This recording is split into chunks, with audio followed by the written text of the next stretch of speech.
কয়েকটি রাজনৈতিক দল জুলাই জাতীয় সনদে স্বাক্ষর করেনি বা পরে করবে বলে আশ্বাস দিয়েছেন সনদে কি আছে দেখার পরে। তা আশা করা যায় তাদের মধ্যে কয়েকটি দল, আমি শুনেছি মোট 4টা দল স্বাক্ষর করেনি, পরে জানতে পেরেছি এটা 5টা হয়েছে। তারা স্বাক্ষর করবেন না এরকম কোনো অবস্থান প্রকাশ করেনি, বলেছে সনদের কি আছে দেখে তারপরে তারা স্বাক্ষর করবেন। আমি আশা করি তারা সময় করে স্বাক্ষর করবেন। সে স্বাক্ষর করার সুযোগটা আছে, জাতীয় ঐকমত্য কমিশন এবং মাননীয় প্রধান উপদেষ্টা সেটা বলেছেন। ইতিমধ্যে তারা ঐকমত্য কমিশন এবং মাননীয় প্রধান উপদেষ্টার সাথে হয়তো কথা বলবেন, বলে সন্তুষ্ট হলে করবেন। আমি এই বিষয়টা নিয়ে জাতীয় নির্বাচনে কোনো প্রভাব পড়বে কিনা সেই প্রশ্নের জবাবে বলতে চাই, আমি মনে করি সেটা জাতীয় নির্বাচনে কোনো প্রভাব ফেলবে না। কারণ জুলাই জাতীয় সনদে যে বিষয়গুলো সাব্যস্ত হয়েছে ঐকমতের ভিত্তিতে, সেগুলো বাস্তবায়নের জন্য সকল রাজনৈতিক দল একমত। যেখানে ভিন্ন মত আছে, নোট অফ ডিসেন্ট আছে, সে বিষয়ে প্রত্যেকটা দফাওয়ারি বলা হয়েছে চূড়ান্ত ভার্সনে জাতীয় সনদের, যে সমস্ত রাজনৈতিক দল ভিন্নমত পোষণ করেছে, নোট অফ ডিসেন্ট দিয়েছে, সেগুলো তারা নির্বাচনী ইশতেহারে প্রকাশ করবেন এবং জনগণের ম্যান্ডেট পেলে তারা সেইভাবে বাস্তবায়ন করবেন। এটা নিয়ে কোনো দ্বিমত নেই। বাকি থাকলো গণভোটের বিষয়টি। তো গণভোটের বিষয়ে মোটামুটি সব রাজনৈতিক দল, ফ্যাসিবাদ বিরোধী সকল গণতান্ত্রিক রাজনৈতিক দল যারা আলোচনায় অংশগ্রহণ করেছিল, তার মধ্যে 2টি দল বাদে আমার জানা মতে সবাই নির্বাচনের দিনে গণভোট অনুষ্ঠানের বিষয়ে একমত হয়েছেন। 2টি রাজনৈতিক দল বলেছে আইনি ভিত্তি দেওয়ার বিষয়টা আগে বাস্তবায়ন করতে হবে জুলাই সনদের আদেশ জারি করে গণভোটের মধ্য দিয়ে। জুলাই সনদের আদেশ জারি করার বিষয়টি এটাও সাব্যস্ত, সবাই একমত হয়েছে। তা আমি আমাদের দলের পক্ষ থেকে আমাদের প্রস্তাব ছিল জুলাই জাতীয় সনদের আইনি ভিত্তি দেওয়ার জন্য সার্বভৌম জনগণের সম্মতি নেওয়া প্রয়োজন। তাহলেই পরবর্তী জাতীয় সংসদ এবং সকল সংসদ সদস্য সেই সংসদের বাধ্য থাকবে জনগণের সম্মতির প্রেক্ষিতে সেটা বাস্তবায়নের জন্য। জনসম্মতির উপরে কোনো আইন নেই, সেই জন্য গণভোট নেওয়ার বিধান আছে। যেহেতু সংবিধানে বাধ্যতামূলক যে গণভোটের বিধান ছিল সেটা আবার পুনর্বহাল হয়েছে 142 অনুচ্ছেদ অনুসারে। সেটা ছিল যে সংবিধানের কিছু আর্টিকেল এবং প্রস্তাবনা পরিবর্তিত হলে, সংশোধিত হলে সেটা পরে রাষ্ট্রপতির স্বাক্ষরের আগে গণভোটের আয়োজন করতে হবে। সেটা ম্যান্ডেটরি, বাধ্যতামূলক। কিন্তু এই গণভোটের যে প্রস্তাবটা আমরা করেছি সেটা হচ্ছে জনগণের সম্মতির জন্য যে কোনো জাতীয় ইস্যুতে গণভোট অনুষ্ঠান করতে সংবিধানে কোনো বাধা নেই। সেই হিসাবে সরকার সিদ্ধান্ত নিলে এবং নির্বাচন কমিশন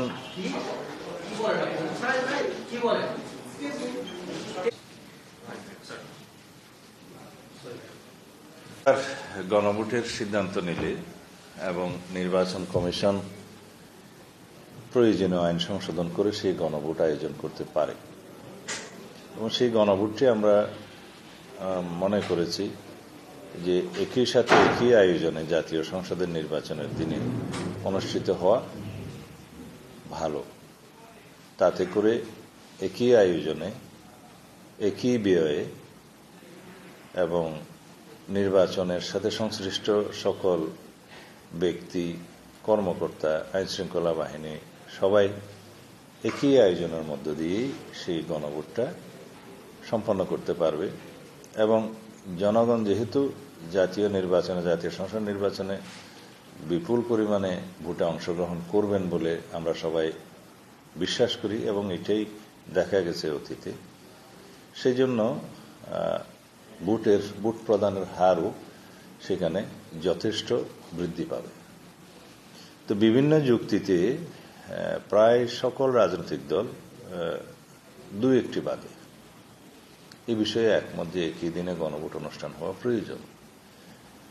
এখন জুলাই জাতীয় সনদের আদেশ যদি জারি হয়, সেই আদেশে এইভাবে বর্ণনা থাকতে পারে যে জুলাই জাতীয় সনদ বাস্তবায়নের জন্য জনগণের সম্মতি নেওয়া প্রয়োজন গণভোটের মাধ্যমে, এবং সেই প্রেক্ষিতে গণভোট অনুষ্ঠানের জন্য প্রয়োজনীয় আইন প্রণয়ন অথবা আইন সংশোধন হতে পারে। তো এটাই আমার মনে হয় এই পর্যন্ত সবার কাছে গ্রহণযোগ্য হয়েছে। তো যদি জুলাই সনদ বাস্তবায়ন প্রক্রিয়া নিয়ে তারপরেও মাননীয় প্রধান উপদেষ্টা এবং জাতীয় ঐকমত্য কমিশন আলোচনা করতে চায়, সে বিষয়ে আমরা বলেছি আমরা সবসময় আলোচনাতে বিশ্বাস করি এবং আলোচনাকে স্বাগত জানাই। এই পর্যন্তই। তা আমার মনে হয় যে আমরা একটা জাতীয় জীবনে গুরুত্বপূর্ণ সিদ্ধান্ত উপনীত হয়েছি এবং আশা করি এর মধ্য দিয়ে আগামীতে একটা শক্তিশালী গণতান্ত্রিক রাজনৈতিক সরকার এবং সংসদ গঠিত হবে, জনপ্রত্যাশা বাস্তবায়িত হবে, জুলাই সনদের সম্পূর্ণ বাস্তবায়ন সম্ভব হবে।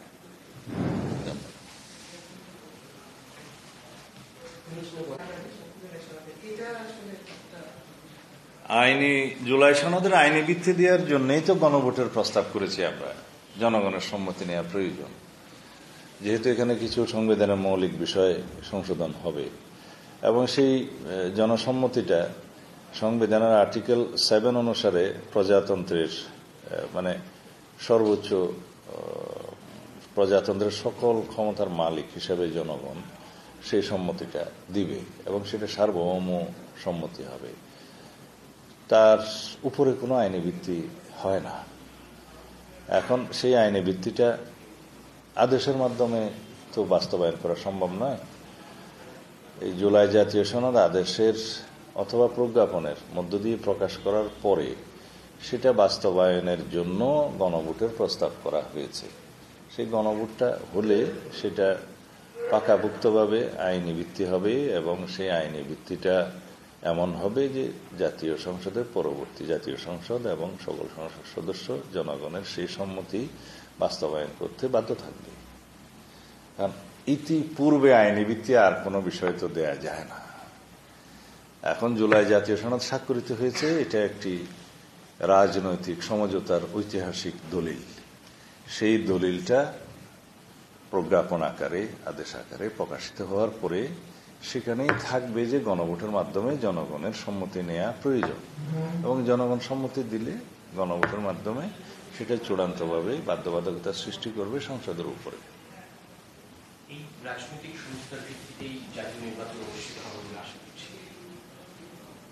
রাজনৈতিক সমঝোতার ভিত্তিতে এটা আদেশ জারি হলে, গণভোটের প্রস্তাব হলে তার ভিত্তিতে জাতীয় সংসদ নির্বাচন অনুষ্ঠিত হবে।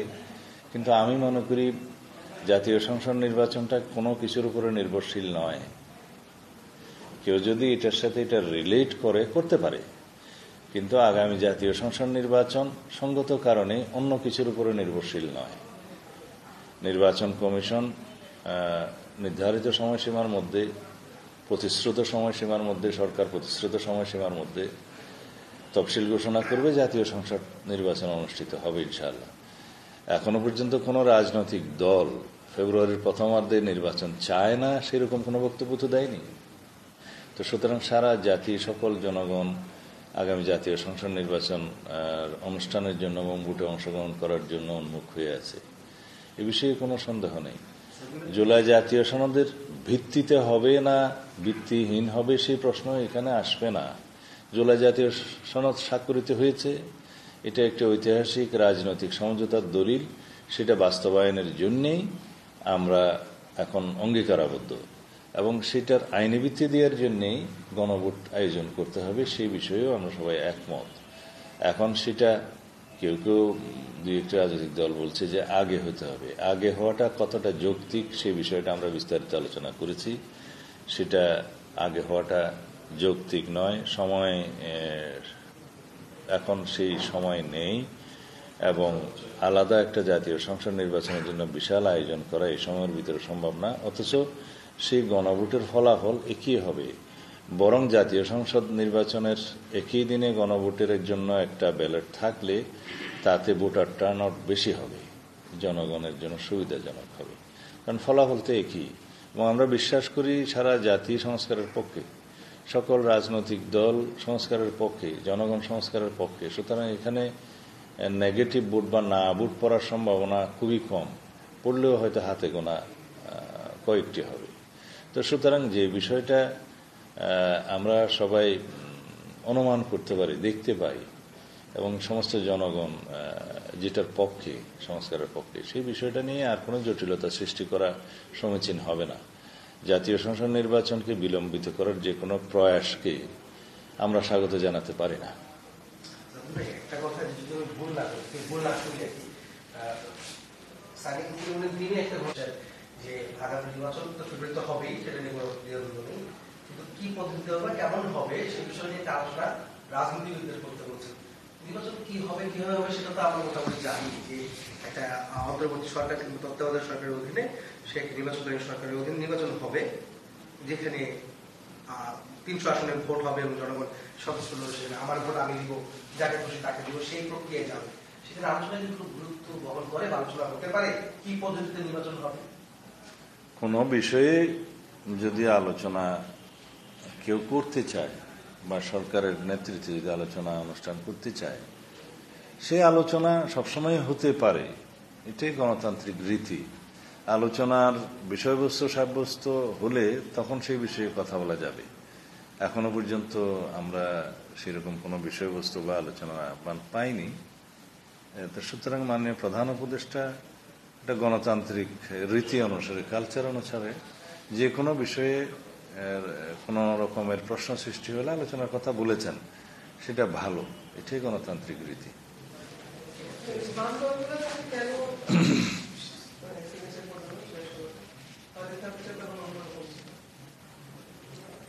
কয়েকটি বাম রাজনৈতিক দল কয়েকটা বিষয়ে তারা আশ্বস্ত হতে চেয়েছেন। আমার মনে হয় সেটা তাদের দাবির প্রেক্ষিতে ধারণ করা হয়েছে জুলাই জাতীয় সনদে। আশা করছি তারা সিগনেচার করবেন।